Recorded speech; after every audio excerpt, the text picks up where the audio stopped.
You guys just you keep coming around. I just keep hearing about you guys.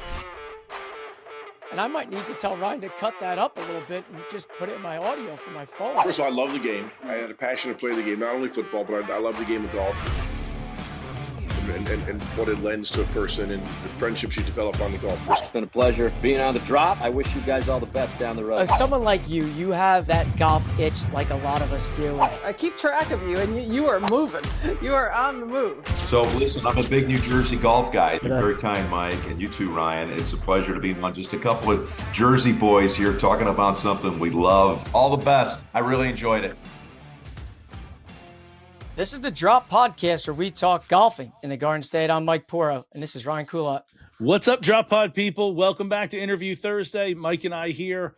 We got a special guest. We've had his partner, his co-host, Stephen Hennessy, on before, but this week we have Chris Powers from Golf Digest. He's a New Jersey guy, which is, Mike, I don't know if you know this, but that's what we're pushing is New Jersey golf, and he's got the connection there. He's working for Golf Digest and really a lot of good stories. And again, we always say this, Mike, but a really good dude. We had a lot of fun with this interview.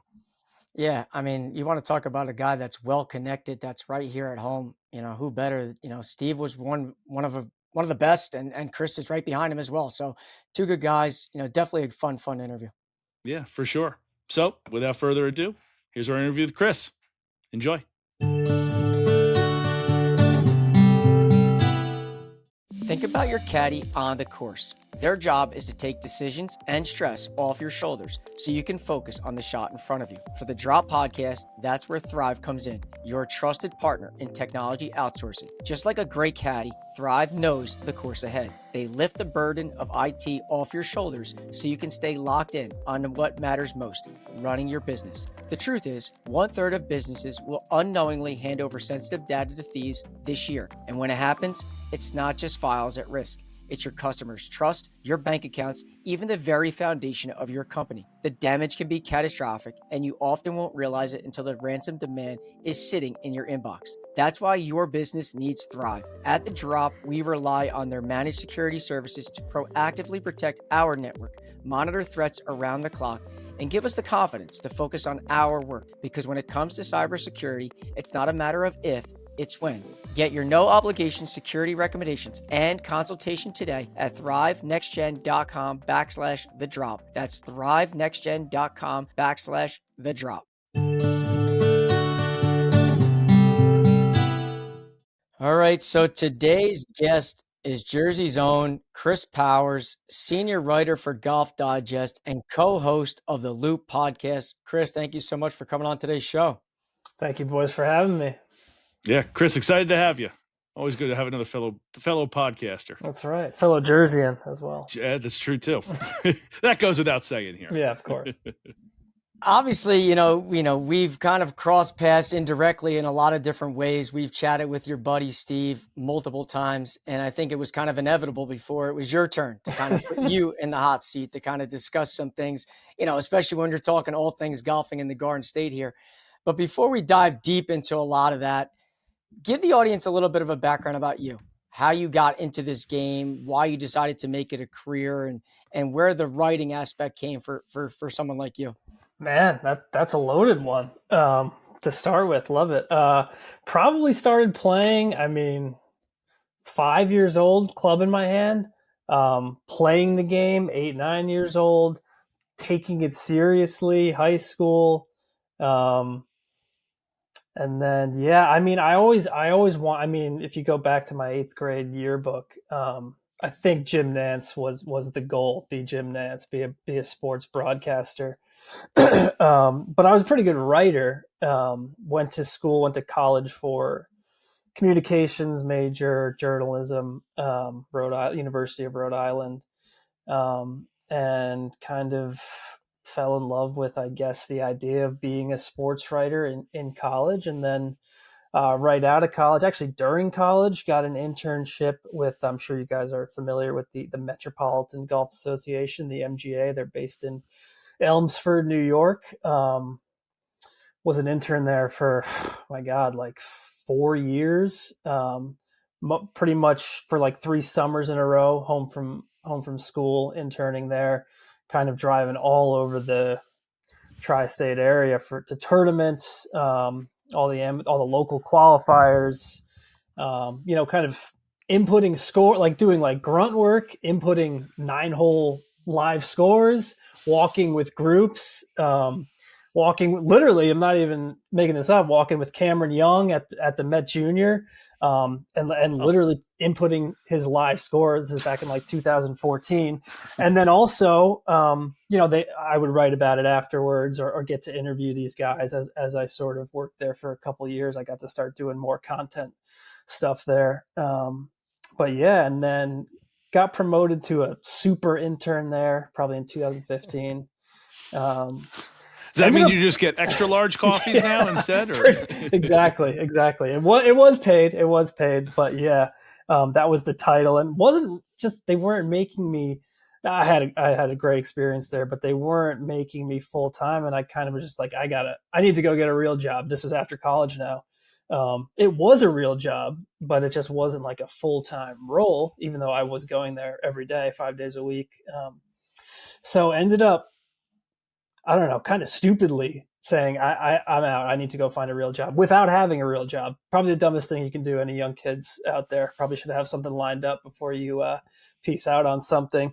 So I ended up caddying for an entire summer, made good money and just kind of applied to every job under the sun in media. Ended up at the New York Daily News, not writing about sports, writing about cars, which I know nothing about. I mean, I do not know the first thing about automobiles, but I needed a job, took the job, took on kind of some social media stuff there, whatever, hated every second of it. Probably worked there for two or 3 years. Had met my now wife, my girlfriend, during that time period. She knew I hated it. She was diving deep on LinkedIn, searching for jobs for me. She ended up finding my current boss's email address, Sam Weinman, on LinkedIn. I emailed him one random day. He got back the next day. 2 weeks later, I was hired. So total, this was in 2017. So total timing and luck, and much thanks to my wife for finding my boss's email. And now it's crazy. 8 years later, I'm still kicking. Yeah. I was thinking that while you were going through that story of like, it seems like you're working hard with the MGA and just, timing matters. And if there's nothing that they can offer you, that's something full-time that you're looking for, then it's like, okay, sometimes it's, it's time to shit or get off the pot kind of thing. Yep, so exactly. That's awesome. What a cool story. Yeah, you could say that. Definitely adventurous, to say the least. But like, as you get to Golf Digest, I think for a lot of us from the outside, you see that and you kind of look at that as like, the threshold, the top of the line, like what you guys put out kind of is the ultimate, like that's it. But you kind of rise the ranks because you don't get to where you are, without working your way up. Talk about your progression through the jobs you've had there. Yeah, was hired as a newsletter editor, which 8 years later I'm still doing. It's still part of my job, but that was like what I was hired for, which is crazy because, it's like an hour out of my day when I do that nowadays. Now I don't do it every day. We got some other people that help out there, but yeah, like our basic, the newsletter that sends out every day at 4 p.m. with kind of all the top stories of the day. That was how I started. I can't imagine that being someone's full-time job, but it was mine for a couple of weeks, which is hilarious. But yeah, it was like the second or third week, I kind of just said like, hey, listen, I used to write a bunch at the MGA. I'd love to write something. And it just took off from there, literally.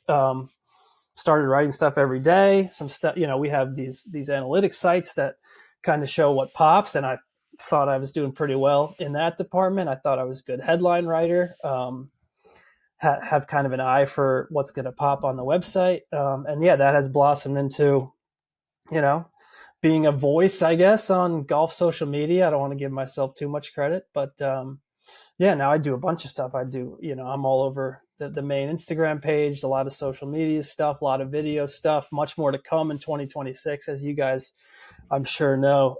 That's kind of where this is all gone now. It's much more about on camera as opposed to in print or on a website. So yeah, I do a little bit of everything there now, but hilariously 8 years ago, it started as building newsletters. How has that adjustment been for you? Like going into this new, again, hired as a print guy, that's your background, right? The writing. How is that adjustment to like, you got to be in front of the camera more, you got to do more podcasts, you got to do more, more video stuff. How's that been for you as far as like an adjustment? It's been great. I mean, it's what I've been banging this drum probably, when I became more established at Golf Digest, probably 2019, 2020, I feel like I'm pretty internet savvy, and I kind of, saw where, to use a stupid example, what Barstool does or all these different websites. Like, these people are on camera, these people are opinionated, these people are, it's very personality driven. So I had been kind of pushing for it for a while, but, we're Golf Digest. You said at the top, Mike, like, we're a legacy brand. People expect a certain thing from us, a little more official, which I totally understand. We want things to be kind of a little more clean cut than other places. But again, we're heading into 2026, and again, this is where it's going, and we're kind of starting to fully lean into this, which I'm excited about. And I'm sure if anyone follows me, they've seen a lot more of my face on camera and dishing out my ridiculous opinions. That's the world we live in. And I feel like to that story that you're referencing there, I felt like Ryan and I kind of heard Dan Rappaport say multiple times on our podcast when he's had it on is that story specifically about how he wanted to do more things on camera, and with the understanding that unfortunately Golf Digest isn't like that. And, it gets to the point where it is 2026 now, and you got to turn the page and you got to kind of evolve. It's nice to hear a legacy brand like yours that people think so highly about being open to moving in that trajectory. Yeah, absolutely. And we want them to still think highly about us too, even with my ugly mug constantly gracing the Instagram page. But and again, it's all, we are the top of the line. We have a gigantic following. Our website is, as far as I know, as far as I'm told, the biggest one in golf. So yeah, it's always still going, the quality is always still going to be there for us, but much more quantity now. And yeah, for sure, definitely diving into the future. And then, God, I was going to say, do you feel like you're doing, or like Golf Digest is more open in more recent years? Like, even since you've been there in doing this, like, hey, we still have to do all the print stuff, the stuff that everyone expects, but now moving into like, we got to add this stuff, not necessarily replace it, but add it. For sure. That would be exactly how I describe it. It's an addition to what we already do. Like you guys said, the big stuff, the every hole the 100 greatest, the hot list, which just wrapped up a couple weeks ago, and that'll be coming out. I think that usually comes out in January. So all our big kind of cornerstone stuff still there, and everyone has a hand in that. I've gone down to the hot list. I didn't this year. I used my child as an excuse, which was nice. But I'll probably be going back down there next year or year after that. So we all have a hand in everything. And then this is just kind of a nice little cherry on top that we're all a part of now as well. And then talk about the Loop a little bit here. Obviously, you and Steve kind of run the show there. Sometimes there's a third host or a different host at times on there, but just having all these different types of conversations with the biggest names in the game, like, how does podcasting at times influence like what you decide you're going to write about, maybe the style that you write about, or even just how you go about handling the interviews or the conversations you have through the podcast?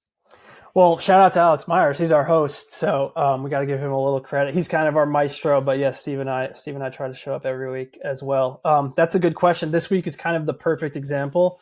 I started writing about it's kind of this new weekly series, Stupid Golf Problems, it's called.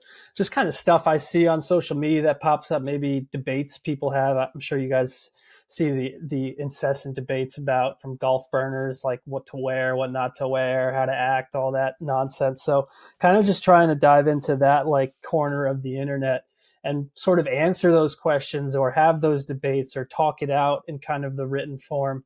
And last week, this Internet Invitational was so crazy and chaotic and everyone was watching it. And I kind of pulled something out of that, wrote about it. We ended up getting Francis Ellis from Barstool on the podcast this week.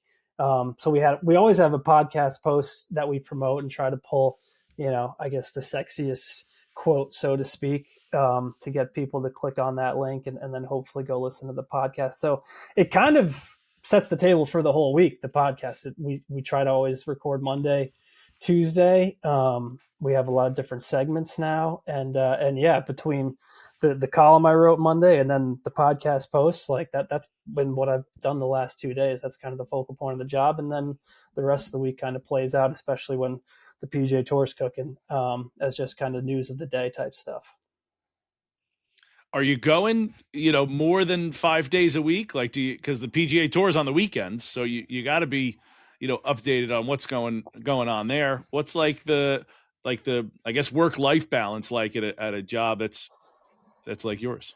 Oh, for sure. I mean, we definitely focus on the PGA Tour on the podcast, so got to pay attention every weekend, and DP World Tour, everything that's going on.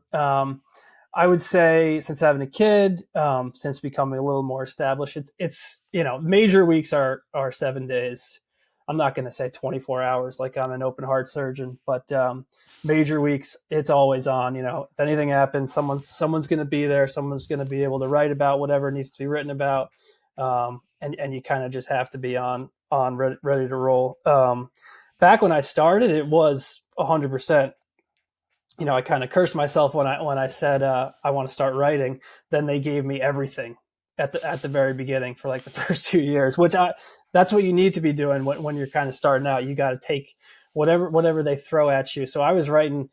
It's called the game story, basically Thursday through Sunday every week of the PGA Tour. Now that might have been 4 or 5 paragraphs. It might have been longer on Sunday to write about the winner, kind of just listen to the quotes, or finding them on the press conference website we all use. Back then it was kind of 7 days a week for me. I actually they let me choose which day off. So I chose Monday because it was just like the weekend got so crazy between all the newsletters and writing about the PGA Tour. So I used to play a lot of golf at public courses on Monday in New Jersey. But now it's more of a Monday through Friday type job. Again, weekend when crazy stuff happens, especially on big major weeks, the players, signature events obviously are huge now. It's always a little bit busy, but this past year or two, definitely much quieter on the weekend, and no one's kind of banging down your door looking for you. When would you have the baby? Last August, so he's like 15 months now. Okay. Yeah. Congrats. Thank you. You're in it.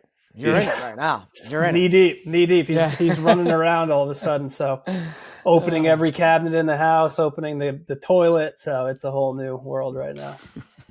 Obviously, guys like you have a nice following, especially on Twitter, where we all know golf Twitter can be very opinionated and at times rash and irrational for a lot of things that get put out there. Is there a specific tweet that you think about at times that you put out there that kind of just hit and maybe went sideways, or something that hit, you're like, man, I didn't mean it by that, but just kind of took off? Because obviously being that guy that lives on social media like I do, I follow, I see the things that go out there. I see the things that, Zaire Golf either shares or puts out as well. Is there something that stands out in your mind more so that you put out there like, I just didn't think it was going to be like that? Man, there are too many examples to narrow one down there. And they're hard to remember. I would say the one that just popped into my brain, I might as well just use that one. I don't know. I don't forget what it was, but like, it was something about a provisional, and I totally bungled the rule that I should know. Obviously, I've played the game for 20 years. I'm a senior writer at Golf Digest. I just I don't know who it was or what happened, but someone hit one out of bounds. They hit a provisional, and however I worded the tweet, I got the rule totally wrong. And it was just a waterfall of how are you a senior? Everyone tags Golf Digest, like tattling on me. How is this a senior, right? And I'm like, oh my God. And now people would delete that, but I have a little more integrity than that. So I didn't delete it. I replied to it. I said, listen, I'm not going to delete this, but I was totally wrong, and you can kind of let me have it. And I think people appreciate that. Listen, we know that story all too well. Maybe not to the extent that you do, Yeah. but we hear it, whether it's through DMs or comments on Instagram and TikTok, all the way. Yeah. That it's just you like, guys know. Instagram to me is worse. The comments, at least when I'm on when Golf Digest, the main account, puts a video up.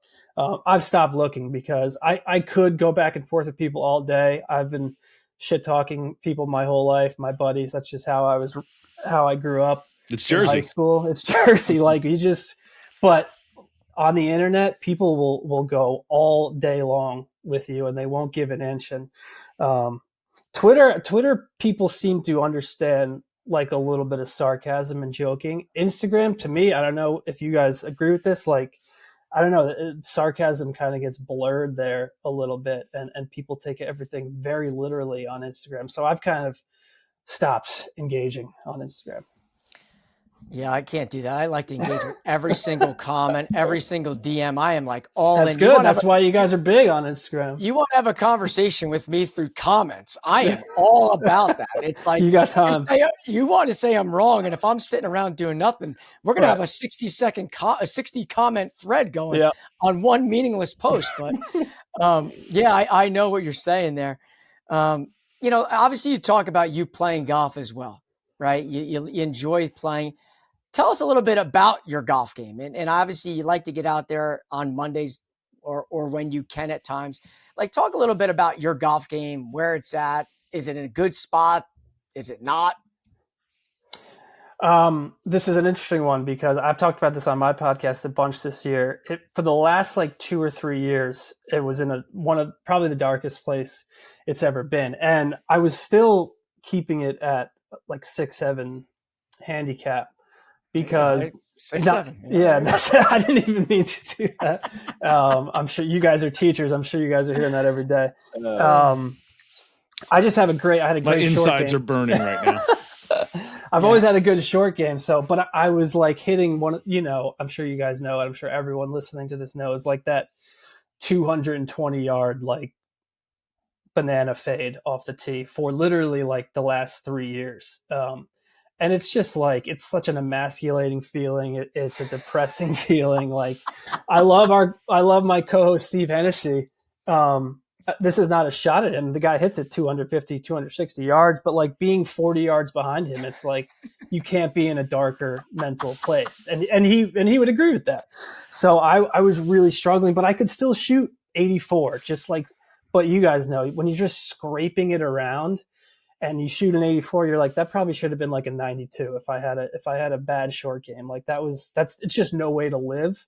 I've finally kind of come out of that this year. Yet I'm still an 8 handicap, but I'm hitting the ball like 50 yards further. I made this grip change that I found on Reddit of all places. I've made this grip change. You want to talk about it? You want to talk about an area that you gotta? Yeah, you gotta stay away there. Yeah, I have a sickness for sure. But this grip change probably in like June, maybe May. I was still not hitting it well back in like April and May. Found this little tip, this little switch. Started making a bigger turn for sure. I used to hit a draw. I got that back. So that adds, you guys know that adds like 20, 30 yards. Started hitting my irons much better. And the short game has completely gone. So I'm still like a 7-8 handicap. I still shoot between 78 and 85 basically every round. So I've been around a 7 since senior year of high school, just completely plateaued. And look, I'm fine with it. And as I've explained on the podcast, I'm happier right now hitting it 270 off the tee and shooting 84 than I was hitting it 220 off the tee and like somehow shooting like an 81, like a miracle 81. It's just such a better headspace to be hitting the ball far, hitting it solid, and the ball does what you want it to do off the face of the club. It's a novel concept. One I don't know if I'll ever get, but knowing what the ball's going to do off the club faces. Yep. You mentioned high school golf. Where'd you play high school golf? Like, where are you from in Jersey? You kind of gave us a little background there, but as a Jersey guy, like north, central, south, like we talking pork roll, Taylor ham? Where's our allegiances here? Big time Taylor ham. But my parents, we go down the shore a lot, and you kind of like morph into a pork roll person depending on where you are. But I'm a Taylor ham guy. Morris County, so north, I believe that is. Grew up in Denville, New Jersey. Went to Morris Catholic High School. Okay. And the golf team, there was a golf team, and was not very good. You basically had to break like 55 to be on it. So me as a freshman, and I got a couple other kids who had played. Back then we're shooting between like 40 and 45. We were like superstars. We like saved the golf program. Basically, we didn't win much, but it was like, we can actually take 4 guys to these matches and like have a chance. At least be respectable. Exactly. We brought respect back to the program, I would say. I actually brought a buddy who was a baseball player, but his dad worked, I'm sure you guys know, Springbrook Country Club. He was the GM there. So he played like a little bit. He's since moved on to Fiddler's Elbow. So he played like a little bit, but had a powerful swing. And I kind of was like, dude, you're not going to make the baseball team. You should just come play golf. Now, this is one of my best friends. I was just in his wedding. At this point, freshman, sophomore year, he couldn't break 100. He ended up becoming a professional, a golf professional after college. And he like routinely shoots even par and breaks par now, this many years later. Obviously, he improved a lot, got really good. He is an athlete, but he like just soared past me. And I basically made this kid play golf in high school. He should hopefully he credits you with the career. He does. I do have another question because obviously, I go through and read some of the articles, and I think the one that kind of stood out more so recently was, your most exclusive golf clubs in New Jersey. And no, it wasn't Pine Valley, because this is a special spot to a lot of people that kind of just sits in the background. It's one of those, if you know type of golf courses. Talk to me about your day out there at Due Process and some of the, the stories that go on at that place. Yeah, well, unfortunately, I don't know if you guys noticed this, but that story had to come down and get unpublished. I'm not going to get into that, but wow, they made you do that. That's interesting. Yeah, it was tough. I kind of went a little rogue with it. That was my fault. Let's just say I read it beforehand, and I was like, I'm bringing this up. People did. A couple people did. I was under the impression with some people I was with that day that it was all fair game. That turned out to not be the case. That's all I'll say. But the person who brought it to my attention said, we'd love to have you back. So they haven't banished me from the property, which is nice. But anyway, what a place that place is. Again, like you guys know, and I don't know if like on a national scale, if people really, if you say it, if people, real sickos from across the country probably have heard of it, but I think it is more of one of those Jersey, like, oh man, you got to play there, or yeah, I've heard of that place. What is it? It's like a horse track or something. So I had always heard about it, always knew about it.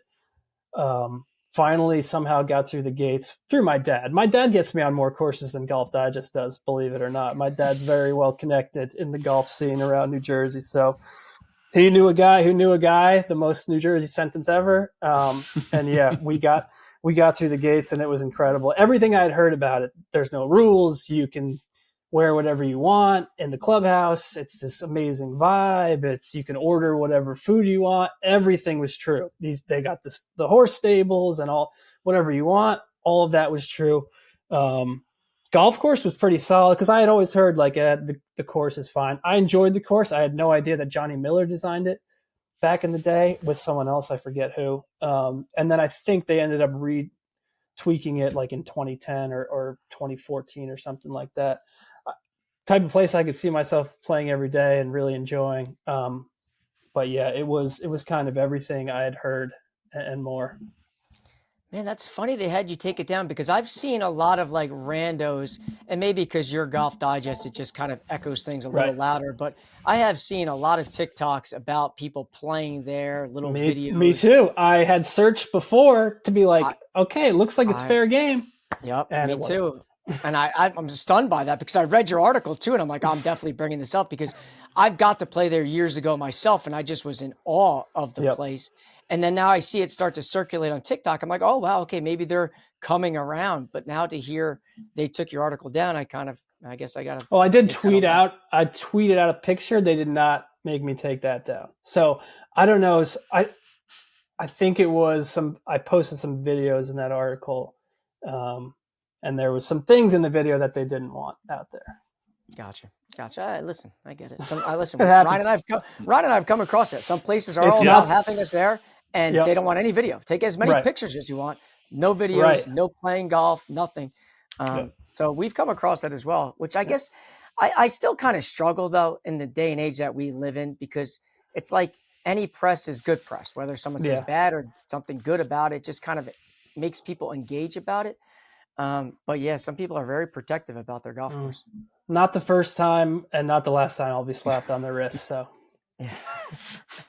As long as it's a slap on the wrist, you can get by with it, right? Yeah. So Chris, I was just going to say, you mentioned Dad having more connections, knowing a guy that knows a guy. What does Dad do? Is he in the golf space? Kind of. My dad is a general contractor, works for one. Donnelly Industries, shameless plug. He and his boy Rod Donnelly, who hired him many years ago, started as a house painting business, and it has blossomed into where their literal area of expertise is renovating or constructing from the ground up country clubhouses.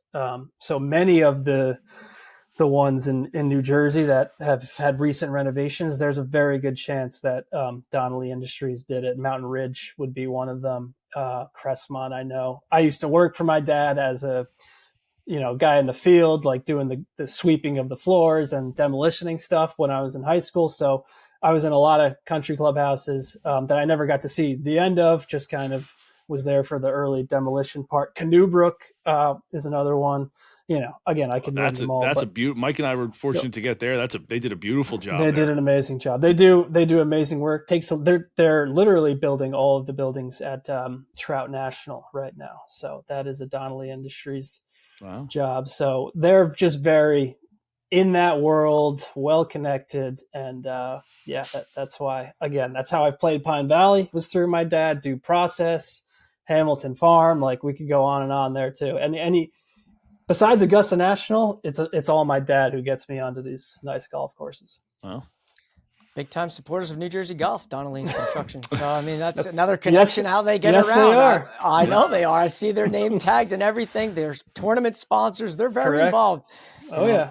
It's who you know in this world. There's no doubt about it. That's right. I do have a question about, like when you're writing things and you're going through the podcast, like whether it's gambling, tech, whether it's live, the PGA Tour, like which lane of all these different little, things that are spoken about gives you the most energy to write about? Like there's certain topics that'll come up. You're like, yep, I'm all in on that. And there's others you may have to convince yourself that, all right, I'll write about it. Are there certain topics that just get the juices flowing?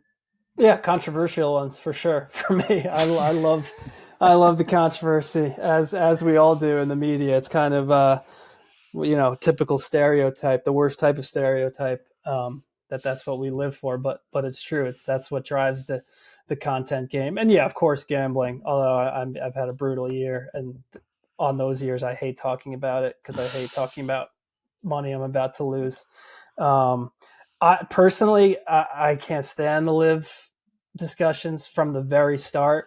And, everywhere I go, every friend I'm with, every uncle, they're like, what do you think about live? And I could not care less to discuss the topic. But it is a controversial one, so I should like it, but I'm just I was over it from the start, but obviously it still continues to persist.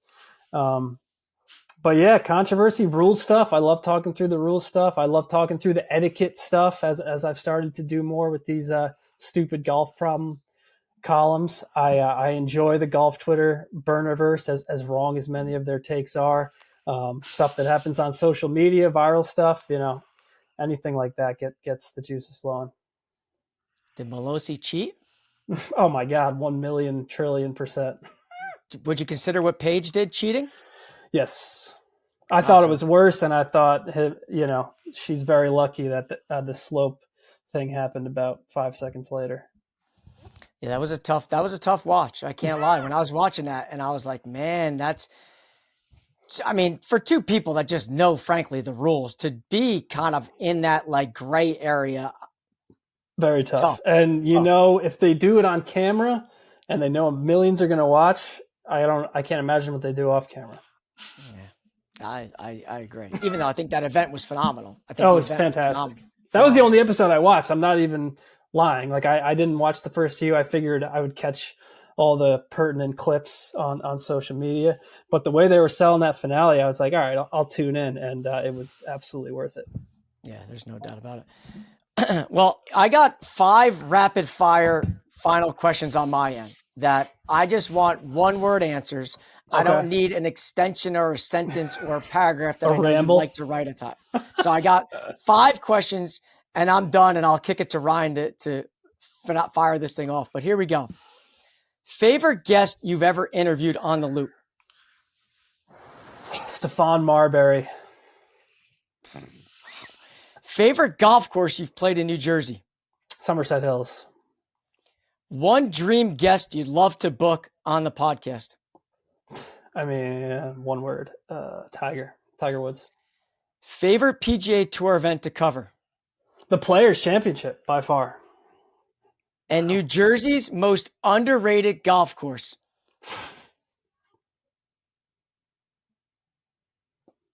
Great question. Oh, man. Hominy Hill. Wow. Oh, my God. I love that. Well, that's what I got. It was my rapid fire final 5. Love those. I could do that all day. Why the PGA? The Players. I'm sorry, the Players. Yeah, sorry. I started going, my co-host Alex Myers, when he had his second child. I guess that would have been like 2018. It was the year Webb Simpson won. Myers always went to kind of represent Golf Digest. We always have a couple people there, but he was always there. And he stopped going. And I was probably like a year in, and I had only really covered local tournaments like what Barclays, Northern Trust, whatever it was called at that point. So kind of just Long Island, and anytime they were in Jersey. That was probably the first one that they were like, all right, we're gonna send you on a plane. You're gonna travel to a tournament. And I have fallen in love. I've been down there every year since, and I have absolutely fallen in love with that golf course, with that event, the pomp and circumstance of it. I think it's just as good as a major. Should be a major. I've totally started to drink the Kool-Aid. I think it's just for whether you're media, whether you're a spectator down there. I've been to a lot of golf tournaments since starting this job, and there's not a better spectator fan experience and media member experience. Well, Augusta's a pretty good media member experience, but the Players is first class through and through to me. Well, Stephon Marbury. I don't know. I mean, that's such an outside the box. Like, that's why of all the guests that you guys had on, I've gone through them. I was like literally going through them today, looking at the like big name. I wasn't going to guess Stephon Marbury. It was. I don't even remember. Can we address him correctly? Starbury. That's what we got. Yeah. I don't even remember how that came to be. I think there was some sort of golf connection. Like he was selling these sunglasses that people could wear for golf. Steve and I did. Myers couldn't do it, which Myers is a massive Knicks fan. He was probably sad to miss it, but Steve is a huge basketball fan too. I grew up a Knicks fan, even wavered a little bit. You know, when you're a kid, and the Knicks stunk when I was a kid. Jason Kidd was on the Nets, so I was kind of following the Nets as well. And I know Marbury played for them too before that. So for me, Stephon Marbury playing NBA Live growing up, I was like, I can't believe we're interviewing this guy. And it was, if you go back and listen to it, God knows what we talked about. I think Steve brought up the Vaseline thing when he ate the Vaseline, and he kind of handled it pretty well. He was just he was every which way. Like whatever question we asked, he didn't even address the question and just started rambling about God knows what. So I'm sure it's a hilarious listen back. I might have to go find that one. Go in the annals there. Crazy. Chris, you said Somerset Hills is your favorite spot in Jersey. Correct. What is a spot in Jersey that you haven't been to that you're dying to get to? I thought this might come up, so I did prepare. Bayonne, by far. That's like, it feels like my only white whale left in Jersey. I'm sure I could go to golfdigest.com and look at the top courses in New Jersey and see if I've missed any others, but I'm pretty sure Bayonne is the one white whale I haven't gotten to yet.